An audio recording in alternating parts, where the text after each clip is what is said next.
Hi guys, welcome back to my channel. So today I have my final declutter of the year to share with you guys. I've got my little donut bag here that I've filled up with some products that I'm either not using. I have a few that are expired and a couple that I just really didn't like. So let's dive straight in. I've got quite a few lip products in here. I'm really trying to keep my lip collection pared down because I'm really not wearing much for lip products these days. So I have, I think, 5 lip products here that I'm getting rid of. And the reality is, you know, I'm wearing a mask all day, every day at work. And so when I'm not wearing a mask or I'm filming or I'm able to wear a lip product, I really want to wear my favorites, like my top tier favorites. So I just really don't have room in my life for ones that are just okay. And I have a couple here that I found in a drawer in my desk here that are definitely expired. So let's start with those. This one here, you know what? I don't even know what this is.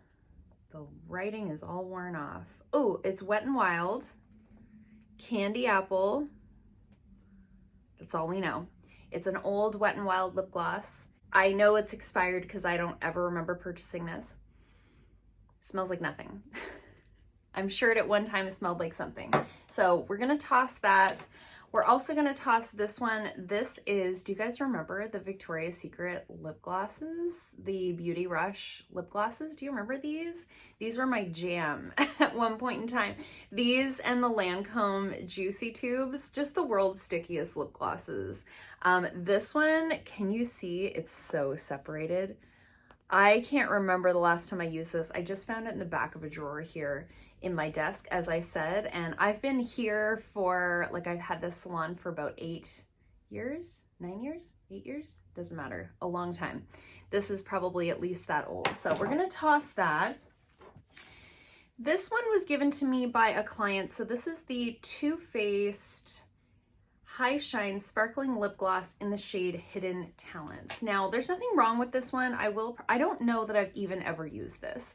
I believe she got it in a BoxyCharm, knew right away it was a color that she wouldn't use, passed it on to me.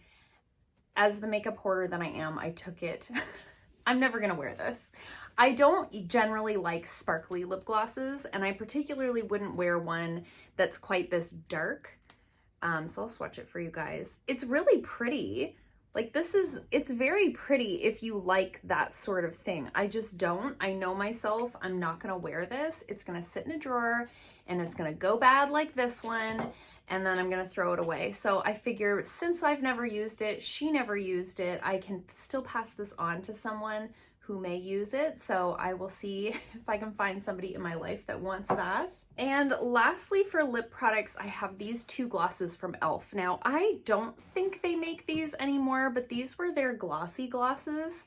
And I have the shades Ballet Slippers, this light one here, and Muted Mauve on the bottom there. There is nothing wrong with these. I do think they're still fine to use. They don't smell weird. They haven't separated or anything like that. But like I said, I don't think you can buy these anymore, and they are very sticky. This is like, at one time in my life, apparently I loved a sticky gloss. I am not that person anymore. I have on today the Fenty Cream Gloss Bomb in Fenty Glow, and this is more what I like to wear these days. It's really not sticky at all. It just feels really nice and juicy. Something like this is just so tacky. I can't wear this with my mask. My hair sticks to it. I get that weird line like along the waterline of my lips. It's just not for me. So I will probably just throw these away because they are pretty old, and I have definitely used them, but they don't need to stay in the collection just to be in the collection, you know? Okay, so moving away from lip products, I found this brush. And I generally don't throw brushes away, but I have pretty much transitioned all of my brushes from these more natural bristles to synthetic bristles, so cruelty-free, vegan, all of those things. I found this one in one of my kits. I have a couple of train cases that I use for my makeup artistry kits, and I found this brush in the bottom of one of those, and it is natural bristle. And I thought, well, maybe I'll keep it and use it. I mean, it's a powder brush. You can't have too many of those, but it's like wobbly in the handle, and I find it to be like pointy. Now that I'm so used to the synthetic bristles, they're so soft on the face especially. I find this to be like very pokey and pointy. So we're just gonna get rid of it. I have so many brushes. As you guys know, you've seen me clean them, you've seen me talk about them, you've seen me get them in BoxyCharm. So there's really no need to keep this one around. I am just gonna throw it away. It's not in great shape, and I don't really think it's worth like passing along to anyone. So this Jekka Black product, this is their liquid corrector. This is meant to be used as like an under eye corrector. It's this sort of peachy color here. I had actually been using this as a liquid blush. It was too dark for me to use as a color corrector underneath of the eyes, but one of you guys actually said in the comments of that video that I should try it as a liquid blush, and I loved it like that. So I have been using this that way for quite a while. I believe I received this early on this year in a BoxyCharm, maybe late last year in a Boxy. This has gone bad. Listen, I don't know if you can hear that. It's completely turned to liquid. So it is a liquid corrector, but it did have like a thickness to it. Somebody's just coming in and making a bunch of noise in the hallway, so we'll just give them a second. So this did at one time have like a thickness to it, and now like if you open this and try to squeeze some out, it's just like fully liquid. It's separated in a really weird way. So I'm surprised because the little packaging says 12 months after opening. I would be surprised if I've had this that long, but maybe I have. But most products, you know, you can kind of keep using them past their expiry. This apparently was not one of them. So again, we're gonna throw this one away. I had this in my fall Shop My Stash, so I did use it a couple of times, and then I really realized that it had taken a turn. Another product that I'm gonna declutter is this concealer. So this is the TG Stick Concealer in the shade Light. This is one of those like crayon type concealers. I used this, like this was my go-to concealer for so many years. I loved a good stick, but look, it's so dry that you can't get like a good application of it. I do still have this in other shades in my makeup kit, but they've been sealed in a kit, not opening and closing a bunch of times. So I think this one is just, you know, it's just pretty much used up anyway. It's a very small little stick. I have two other concealers in this sort of format that are newer, that are a better shade match to me, that are a little bit of a better consistency because they're not so old. So we're just gonna throw this one away. Okay, so now we move on into products that just did not work out for me. Mostly so far we've had expired products, gross. So let's move into some products that just didn't work out for me. So the first one is this foundation. So this is the CoverGirl Clean Fresh Skin Milk Nourishing Foundation. I have the shade 530 Fair Light. You can see there's a mark on the back. I actually started the idea that I was gonna pan this, like I was gonna put this in my project pan. When I finished up my Pure Release BB cream, I was like, yes, this is the next one, I'm gonna pan it. And then I used it for like a solid week and realized I don't like this. I just don't like this. I don't mind it mixed with other products, but I really don't like it on its own. And I really do think the longer I use this, the more breakouts I get. I don't necessarily think this is like breaking me out per se, but I definitely don't think it's like helping. Do you know what I mean? I think this makes me like more susceptible to breakouts. Does that make sense? Anyway, I know a couple of other friends of mine have tried this and also did not like it. So I'm not really sure who I might pass this on to, if anyone, but I feel like this was a very polarizing product. This seemed to be you either absolutely loved it or it didn't work out for you at all. There didn't seem to be a lot of middle ground with this one. The coverage is very like sheer to light.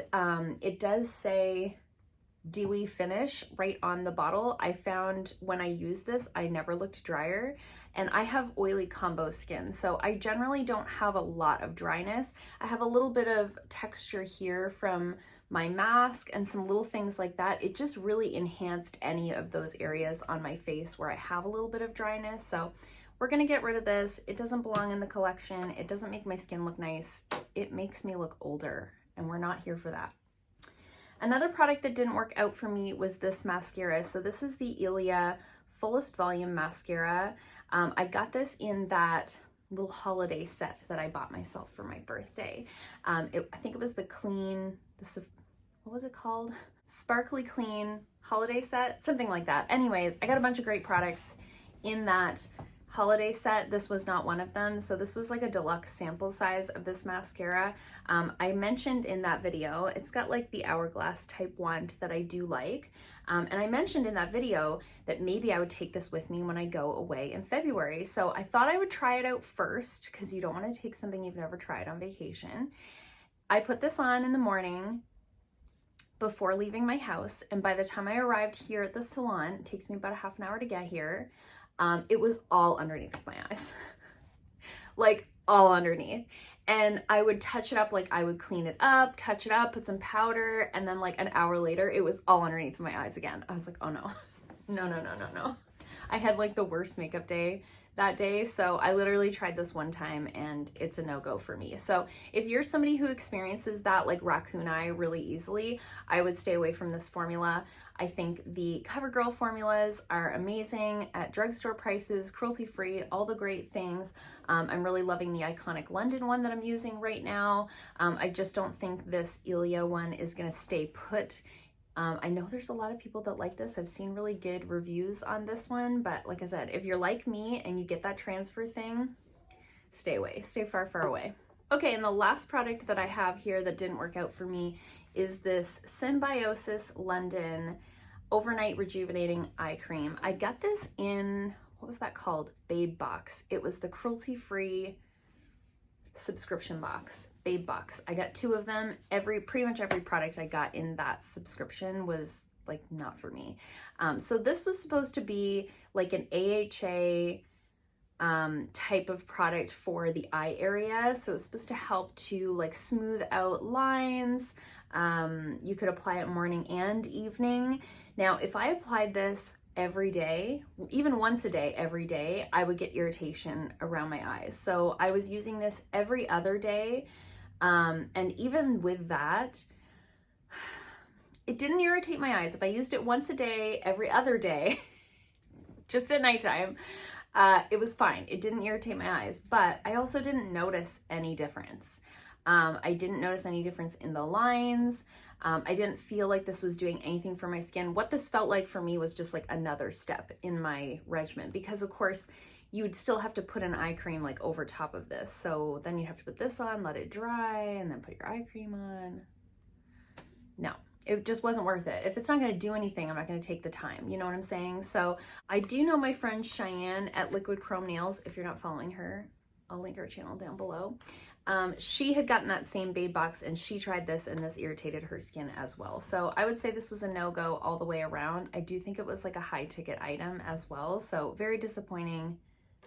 I really don't think there's like anything in this declutter that I can pass on to anyone, truly. I was just going through my collection, pulling products for other videos, and I noticed some of these things. I was like, you know what? It's time to declutter.